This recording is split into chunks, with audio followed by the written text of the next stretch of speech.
Etsy is getting a lot of hype for selling digital products to make passive income, but hold your horses.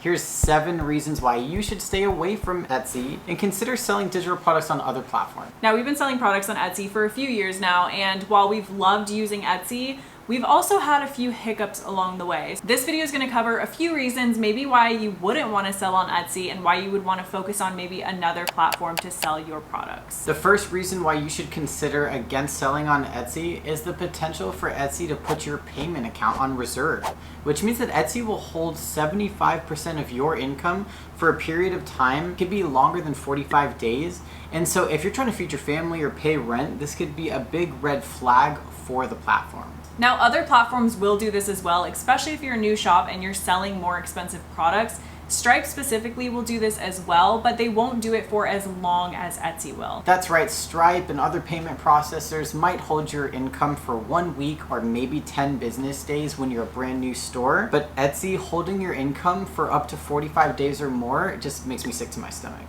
Reason number 2 to stay away from Etsy is their fees. And sure, they might have a typical 3% processing fee that a lot of other people have, but they're also going to have their 6.5% Etsy fee. And if you invest in paid advertisements and your shop's made over $10,000, then you're automatically forced to enroll in what's called off-site Etsy ads. Now, this is kind of nice for some shops because Etsy is going and spending their money on ads on like Google ads and YouTube ads for your Etsy shop.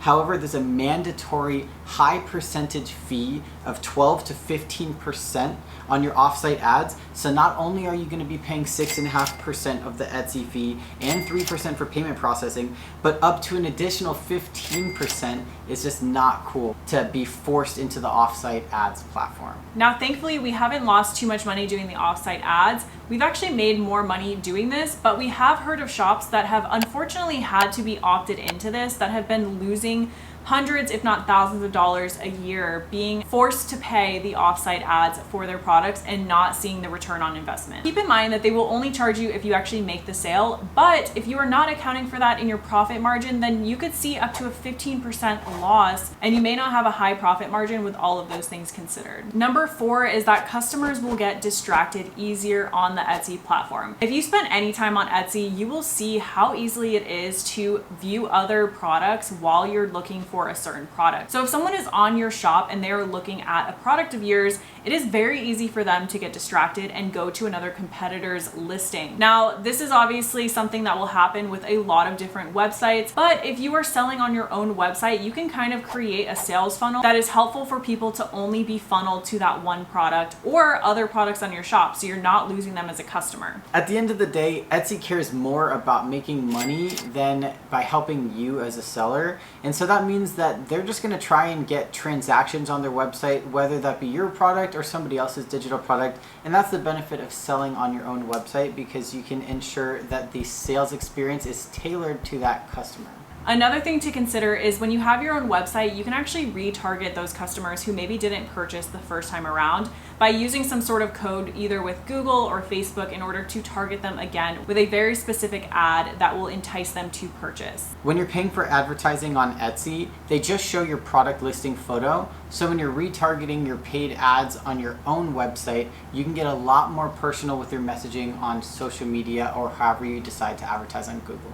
The 5th reason why maybe you wouldn't want to sell on Etsy is because you can only communicate with your customers through Etsy's app. They forbid you from emailing them. I mean, of course you can, but if someone reports you for doing this, they can shut down your shop. So you can only communicate with them through the Etsy app, which is unfortunately very not convenient for the customer, because if you've purchased from Etsy before and you've communicated through the Etsy app, you don't always see the message instantly. It may take a little bit, and sometimes you have to sign into your Etsy account. You may not see the email for it. So this can be a downside if you are trying to respond to customers quickly. They may not see that message, or if they need help with something, they may not see that message as well. Reason number 6 to stay away from Etsy is losing control of your shop. You could spend a lot of time and energy putting all your product listings up, but if Etsy decides to shut your shop down, then all of your hard work could be for nothing. So at the very least, you're going to want to duplicate all your product listings by syncing your Etsy shop with another platform like Squarespace or WordPress.